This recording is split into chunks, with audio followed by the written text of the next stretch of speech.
Morning students, today we will start our MSc Chemistry syllabus in which we will study about the physical chemistry's unit first, which is thermodynamics. And our first topic is brief resume of first and second law of thermodynamics.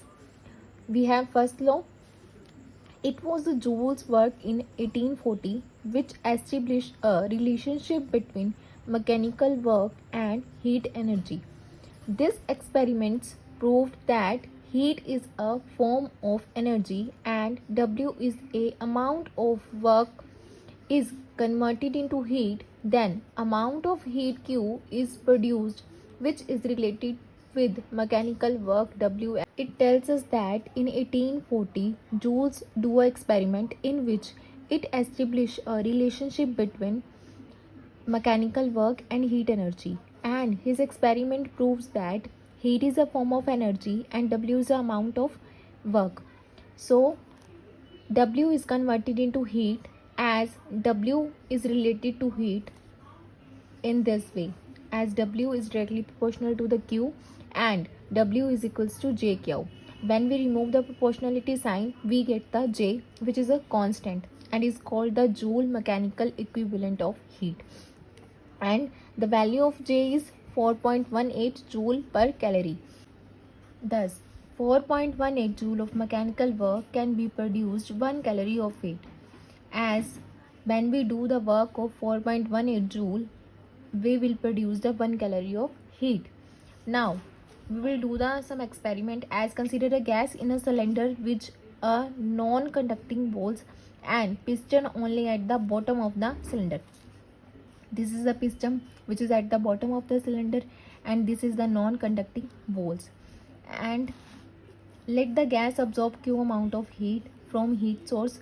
This heat energy Q is used in two ways, as this is the source of heat. Now the gas absorb Q amount of heat from this heat source, and this heat energy Q is used in the two ways. First is to increase the internal energy of the system, as by this heat we will increase the internal energy of the system, and to do work W to move the piston against its weight, and del U represent increase in the internal energy of the system, that is del U is equals to U2 minus U1. Now this heat energy absorbed will move the piston against its weight. As we show in figure, this piston is moved upward. Now, and del mu is increase in internal energy, that is del mu is equals to U minus U2. Now Q is equals to del U plus W. The above equation represent the mathematical form of the first law of thermodynamics. This equation represent the mathematical form of thermodynamics. First law of thermodynamics can be stated as if some amount of heat is given to the system, then this given amount is equals to the sum of increase in internal energy of the system and work done by the system. We will explain this in English form as if some amount of heat is given to the system, then it is equals to the sum of internal energy, increase in internal energy, that is del U, plus में work done, which is work done by the system. Now in differential form, the law can be represented as, now this equation in differential form dQ is equals to du plus dW, that is equation 1. Now we have dW is equals to F into dx, as we know W is equals to force into displacement. Then in differential form dW is equals to F into dx. F is the force and dx is the displacement. Now dW P into A into dx, as we know force is equals to pressure into area, that is F is equals to P into A. Now dW form P into dV, as A into dx is equals to dV, that is velocity is equals to area into displacement. Now using equation second in equation, this is the equation second, we will use in equation 1. Then we get the dQ is equals to du plus Pdv. As first law of thermodynamics is a form of law of conservation of energy. As we know from law of conservation of energy, we can say that energy can neither be created nor be destroyed. It just converted into one form into another. Then dqv at constant v will get is equals to the increase in internal energy, and at constant pressure we will get dqp is equals to the del h.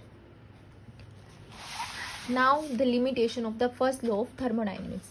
This law permits the flow of heat from hot body to cold body and vice versa. And this law allowed the flow of heat from the hot body to cold body, or in reverse we can say cold body to the hot body. It does not tell about the spontaneity of a process. It does not tell about that the how process is going faster is slower, and that's it. Does not tell about the direction of the reversible direction. It does not tells about the reversible direction. Does not tells the quantum of energy which will change from one form of to another.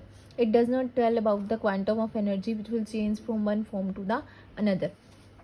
Now we have second law of thermodynamics. The second law was not derived on any theoretical and mathematical reasoning. There are a number of ways in which second law of thermodynamics can be stated. As we know, we have a theoretical and mathematical expression of the first law, but we don't have any mathematical and theoretical reasoning of the second law of thermodynamics. So we have scientists which will explain the second law in their way. Now, first is the Lord Kelvin. It stated that the second law as that it is impossible to drive continuous supplies of energy from a body by cooling it below the coldest of its surrounding. It tells us that we can't derive the continuous supply of energy from a body by cooling it and below its coldest of its surrounding. Being colding the body, we cannot derive the continuous supply of energy from them. Now the second is Clausius. Clausius gives the second explanation as it stated that heat by itself cannot pass from a hot body to cold body or cold body to hot body. It tells us that heat cannot pass through the cold body to the hot body. It is impossible to construct a heat engine operating cycle which extracts heat from reservoir and convert the whole of it into work. It tells us that we cannot derived or construct a heat engine which takes the heat from the reservoir and convert the all of them into work, or convert whole of it into work.